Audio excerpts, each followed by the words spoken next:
Shalom, Apostle, coming back at you with the truth, giving all praise to Yahweh, Shem Yahushai, Ba'ashem Kodash. And I'm going to entitle this, Melanin Has Nothing to Do With It. Now, this is a video. If you remember, I don't know, a month ago, you had Professor Griff on Nick Cannon's show, podcast,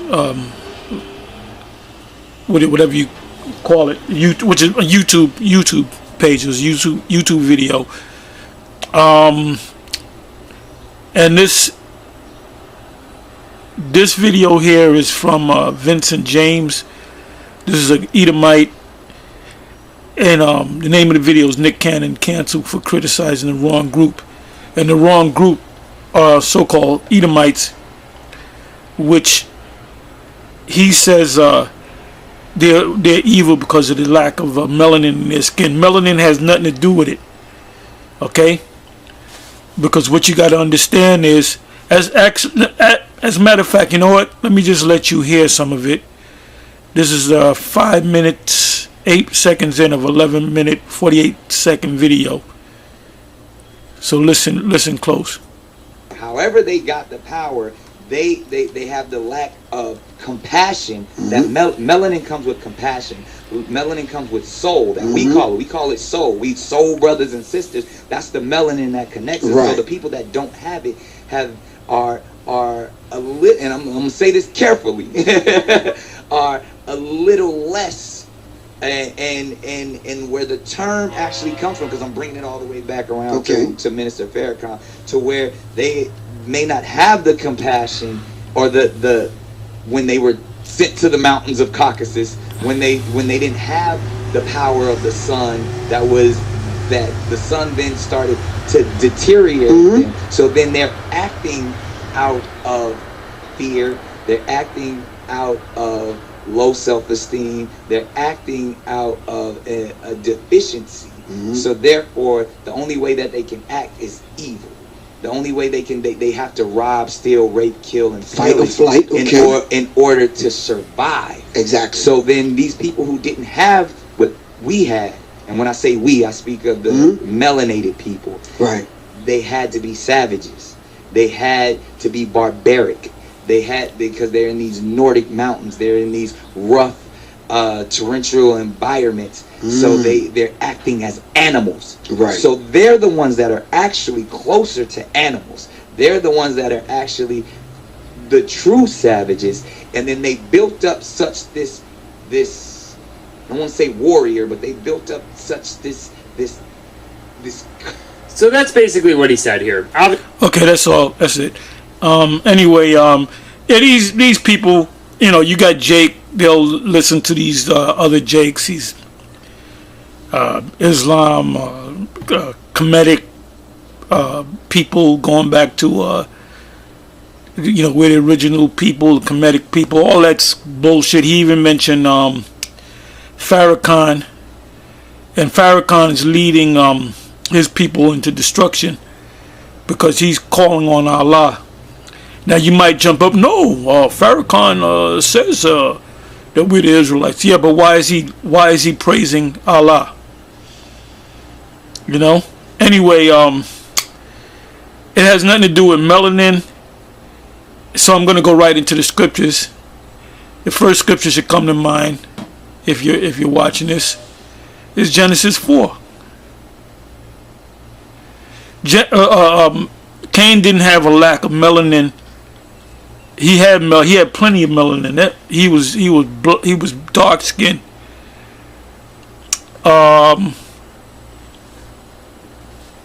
Original man, you know. Cain was an original man, just like his brother. Anyway, let's go to that Genesis.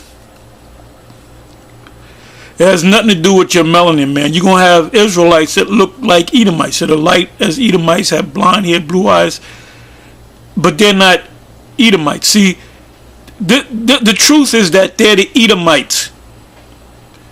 And if you keep going by, you know, your idea of why is this man this way, and why is a white man that way, and We're the melanated. First of all, the melanated people, the majority of the people on the planet Earth are melanated, man. Jakes don't got it, man. They just don't have it, you know? Anyway, let me go to Genesis.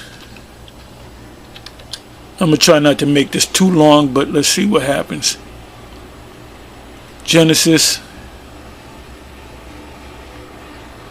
I don't want to read the whole chapter. Okay, you know, first verse speaks about Adam and Eve had two sons, Cain and Abel. And he was the oldest son, which this is Esau coming back. But when Cain was born, he was born looking like his parents, Adam and Eve. Let me see.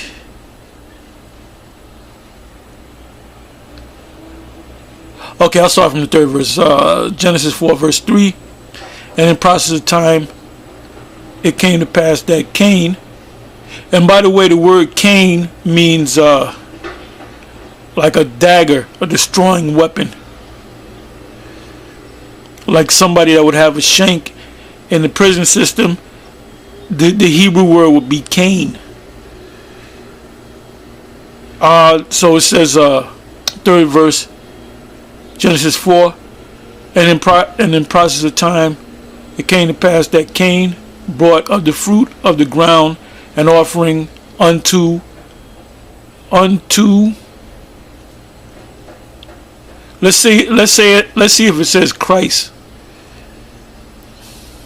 The word there is Yahweh. For you clowns that, well, we don't know what the word name, we don't know his name. We don't know his name. You know the clowns I'm talking about. So it says, in the process of time, it came to pass that Cain brought of the fruit of the ground an offering unto, let me look up the word fruit. Let me look at the word fruit. The word is paryar,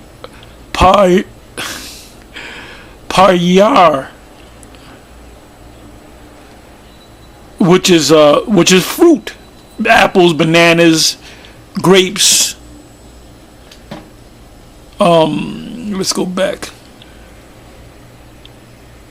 See, you're not going to get the full understanding of these scriptures until you understand some Hebrew and some Greek. Like you come across the word hell in the Old Testament, or in the New Testament, the word hell, when you go to the actual root word, the word hell is the Hebrew word sha'awal, which means grave, and the word hell in the New Testament is Hades, which means the grave.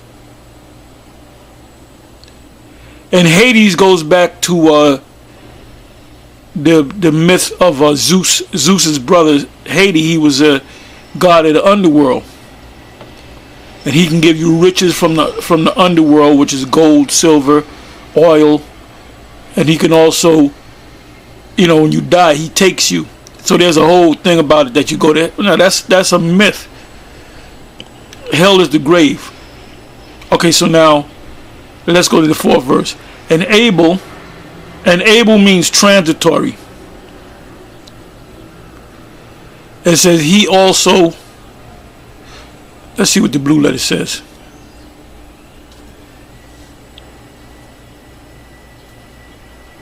Abel,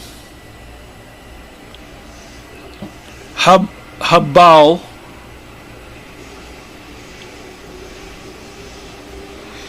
they say it means breath.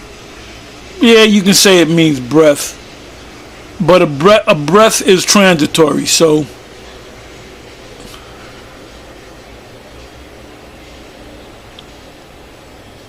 vapor, breath. I'm just looking at these roots.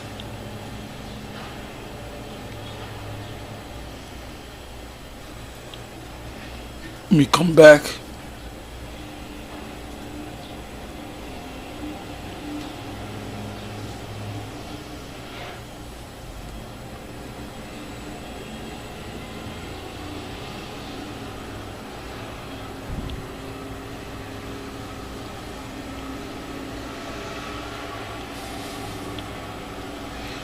Other translation, it says means transitory, which a breath is a transitory thing. You know, you breathe your last breath. You know, the breath is there, then it's gone. So we can go by that. And Abel, he also brought of the firstling of his flock and of the fat thereof. So they knew about sacrificing back then. They knew to sacrifice unto Yahweh, you had the sacrifice of the flock, not of fruit. So this is where Cain went off. Don't get mad at me, Esau. Get mad at your daddy Cain, man. Get mad at Big Daddy Cain. That's what we start calling you Big. AKA the original Big Daddy Cain is Cain, which came back as Esau.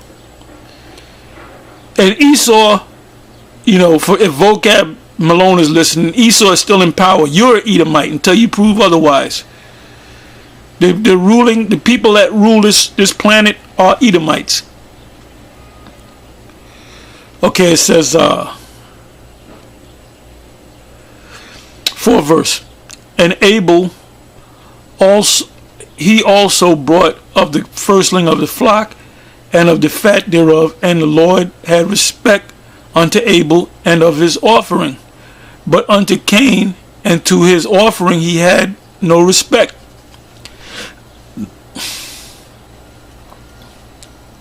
And Cain was very wroth, angry, and his countenance fell. This is where you effed up, Esau, Cain. Because you wasn't right from the beginning. You were off from the get-go, man. And that's why your near future you're going to be under us. And I wouldn't want to be an Edomite for $1 trillion. I wouldn't want to be an Edomite for all the tea in China. That's why you parade around masquerading as us. And then the whole world is waking up to you. Habakkuk 2. And Cain was very wroth, and his countenance fell. And Yahweh said unto Cain, why art thou wroth? And why is thy countenance fallen? If thou doest well, shalt thou not be accepted. So had you did the right thing, you would be accepted of the Lord.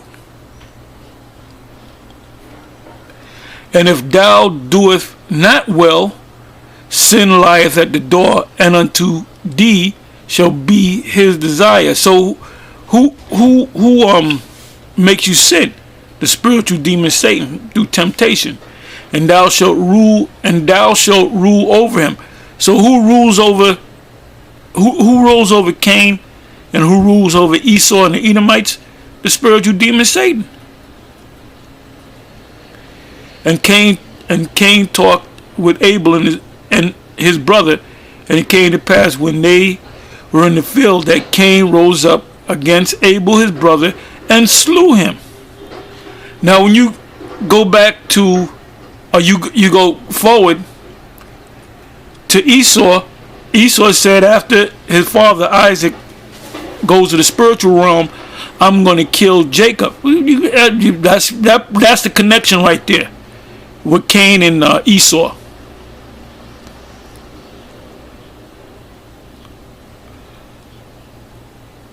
What was your blessing? Your blessing was the sword.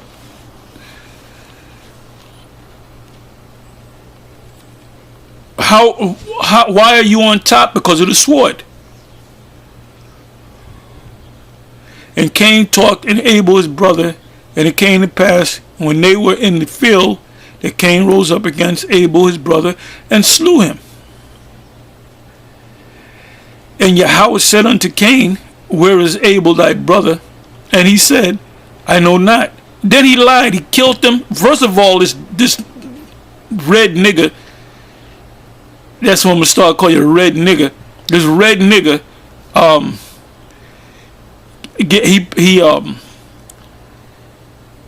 for sacrifice, he got fruit instead of the fatling from his flock. So that was one strike against him. Then he rose up and killed his brother Abel, because the Most High had respect unto his offering. And then the red nigga lies and says that he don't know where his brother is. That's this devil, man. And it has nothing to do with melanin, because Cain had melanin. He had plenty melanin. And we're gonna read how the melanin was taken away. So you're not wicked because you have a lack of melanin. You wicked because of inside of you. So I don't know what the hell Nick Cannon is talking about. But they supposedly canceled one of his shows because he was talking bad about the so-called white man in general. And the Lord Yahweh said unto Cain, where is thy brother Abel? And he said, I know not. Am I my brother's keeper? It says, and he said, what hast thou done? The voice of thy brother's blood crieth unto me from the ground. Now I did a video on this, dealing with this title, thy brother's blood crieth unto, something to that effect. I did a video about a week and a half, 2 weeks ago, because someone asked a question about what does Genesis 4 verse 10 mean. So let's read again. And he said, what hast thou done? The voice of thy brother's blood crieth unto me from the ground. Which means when he was dead, he went, his spirit separated from his body, his dead body. He went to the spiritual realm, which is the fourth dimension. And he went before the Father, Yahweh. And the first thing he did was he complained about the fact that, because when he left the body, you can see down. They show you that in the movies, you know. And he saw that his brother was the one that killed him. So the first thing he did was he complained to Yahweh as to why, my brother killed me. You do something about it. So the Lord said, asked him the question. Then he lied on top of that. It says 11 verse, and now art thou cursed from the earth, which hath opened her mouth to receive thy brother's blood from thy hand. When thou tillest the ground, it shall not henceforth yield unto thee her strength. Now in the ancient world, it said a cluster of grapes, it took 2 strong men to carry a cluster of grapes. Now you can hold a cluster of grapes in 2 fingers. So the things that we receive from the earth is not in its full strength. That's why you got to season the hell out of things and add stuff to it. Esau, when you buy stuff, they fortify it with. Why are you gonna fortify it with other, with nutrients and so forth? Because you got to build it up. You're not getting, and then you have GMO foods. I mean, that's a subject in itself, man. That right there shows you that this man's the devil. You have to go to the store. When I go to the store, I try my best to go to places that deal with non-GMO. It says it on the label, non-GMO and organic. And sometimes you can't. There's certain things you can't. You buy foods that are just doesn't say that, but they might be from a reputable company. So we have GMOs, which, by the way, the O represents organism. You have organisms in you. You have foreign organisms inside of you. But that's all right. They're going to put more organisms in you in the form of these vaccines and the microchip. It says, 12 verse. When thou tilleth the ground, it shall not henceforth yield unto thee her strength. A fugitive and a vagabond. And a vagabond means someone that goes from place to place. Doesn't mean a bum. It means a person that has no. You can be a rich man and be a vagabond. You can be a guy that just you're a multi-billionaire and you just like to travel. So you don't have no real home. You know, you live in hotels and you go from one country to the next. So that's a vagabond. A fugitive basically means someone that escaped from justice. Shalt thou be in the earth.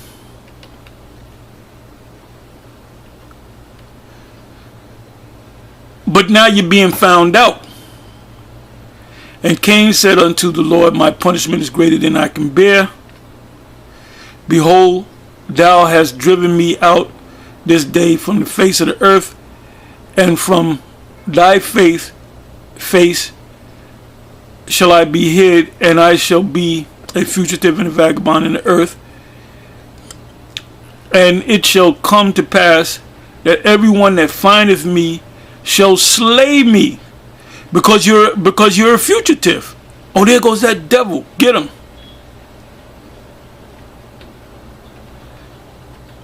It says 15, and Yahweh said unto him, therefore whosoever slayeth Cain, vengeance shall be taken on him sevenfold. So if you go and kill an Edomite, you know, Jake get killed all the time. The police, detective, they don't really put their heart and soul into finding the killer. But if, let's say, an Edomite chick, you know, gets killed by Jakes, they'll put all kind of, they'll lose sleep trying to find the killers. It says, and the Lord and Yahweh set a mark upon Cain. Now that mark, let's see what it says in the Hebrew.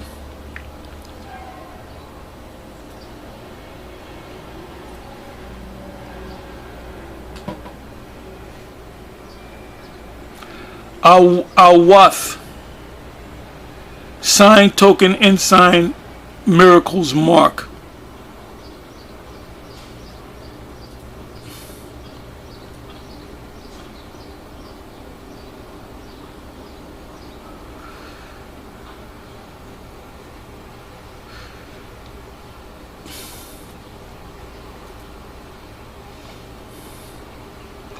The word there is awath.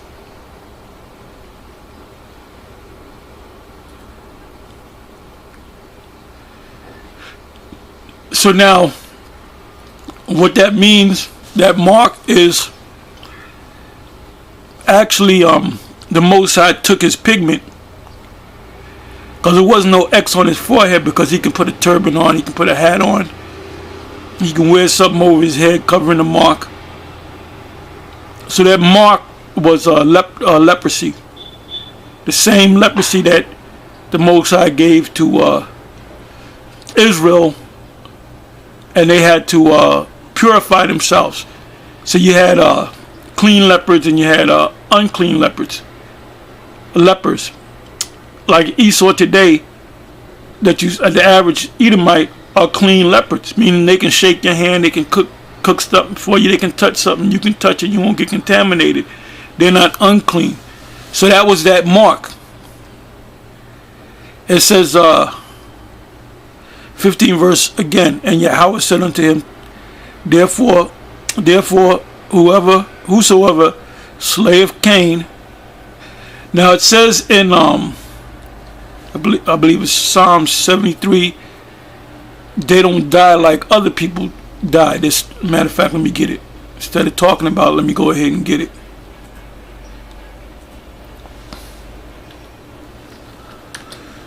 Psalm 73, I believe it's in.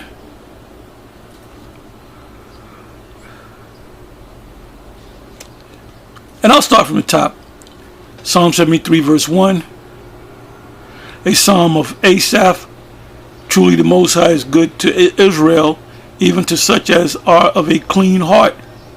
But as for me, my feet were almost gone, my steps had well nigh slipped. For I was envious of the foolish when I saw the prosperity of the wicked.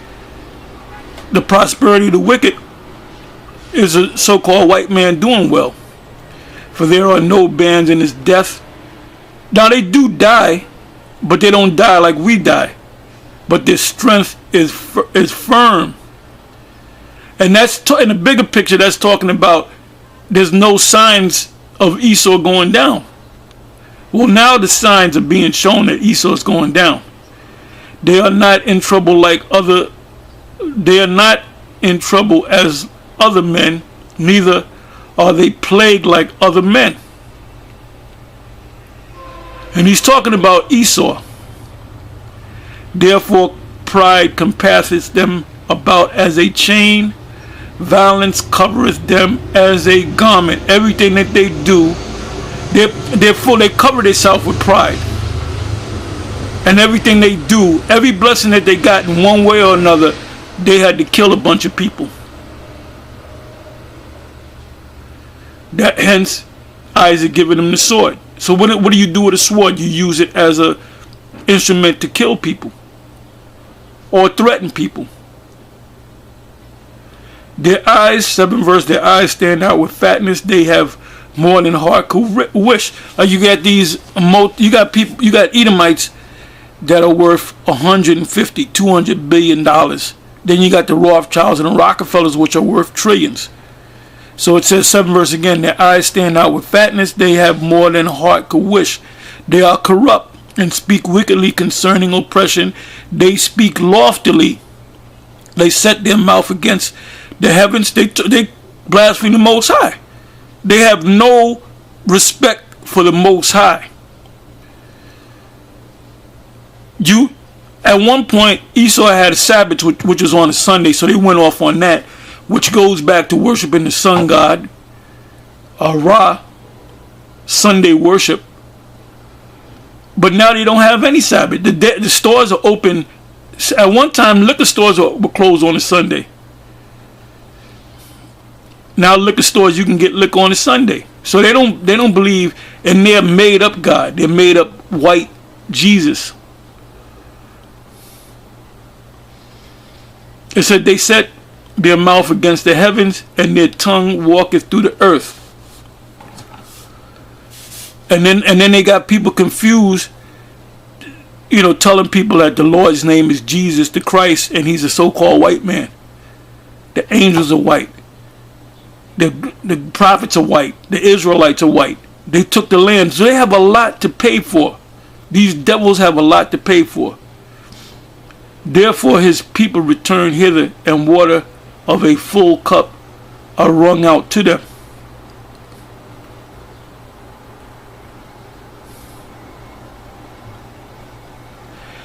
And they say, who doeth God, and they say, if how doeth God know, and is there knowledge in the Most High? Behold, these are the ungodly who prosper in the world. They increase in riches. Verily I have cleansed my heart in vain, and washed my hands in innocency.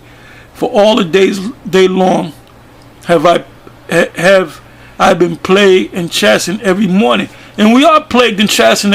As long as I wake up and I know that this man is still in power, that's a plague unto me, man. That's a vexation of spirit. So now let's come back to Genesis 4.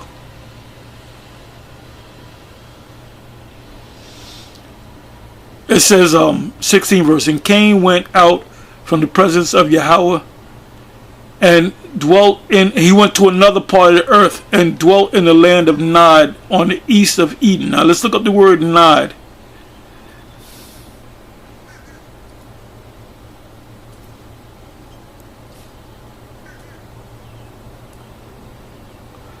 It simply means wandering.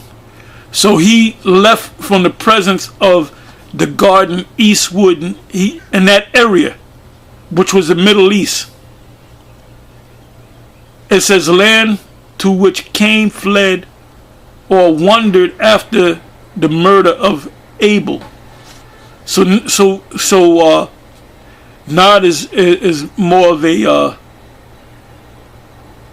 verb than anything else. You know, it's a place that you go. It's like you go somewhere else. Okay, so let's come back.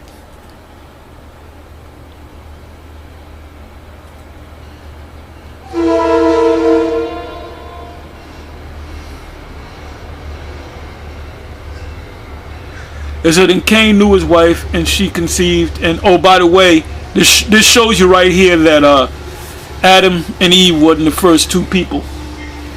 That they came out of a people called Adam. Because where did he get his wife from? If you go back to the first verse of Genesis 4, Adam and Eve had their first son, which was Cain. The second son was Abel. So how did Cain get a wife? Because there were more people on the earth. But anyway, that's all I'm going to read on that. Now I want to go to real quick. I really don't have to go there, but I'm going to go there anyway. Matthew 13. Basic scriptures that we know, that we're just kind of going over. You have a lot of brothers ask questions about really basic scriptures, but then when you really look at them and your eyes are not open, they're not really all that basic. So now let's jump down to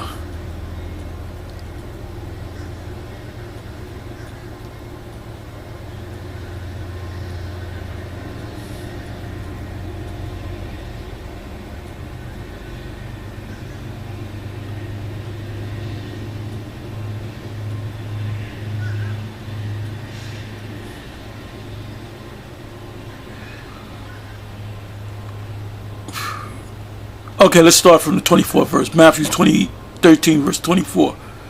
Another parable put he forth unto them, saying, the kingdom of heaven is likened unto a man which sowed good seed in his field. The good seed represent Israel. But while men slept, his enemy came and sowed, which is the spiritual demon Satan, tares among the wheat, and went his way. And the tares are Edomites that look like Israelites. So you got some of these stupid Israelites out here that they'll look at somebody and look like a straight up Edomite. No, that's an Edomite. You can look at them. You look at the eyes. Look at the nose. That's an Edomite. You're gonna have Israelites looking just like Edomites, and you're gonna have Edomites that look just like Edomites.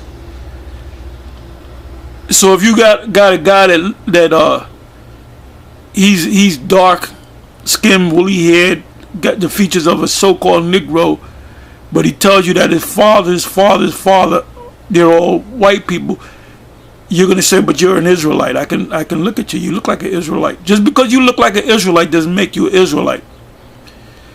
It says, but when the blades were sprung up and brought forth fruit, and it tells you about the tares. It said, let the wheat and the tares come together until the end. And the angels are going to separate them. And that's that sifting process in Amos 9. So if you got people that may look like, you're going to have Israelites looking just like Edomites. So they'll say, well, GMS got Edomites in their camp. No, we don't have Edomites in our camp. We have Jakes in our camp that look like Edomites. And if they happen to be an actual Edomite, then guess what? They're going to be separated by way of the angels anyway. Anyway, with that, I'm going to say shalom and it's on to the next one. Shalom.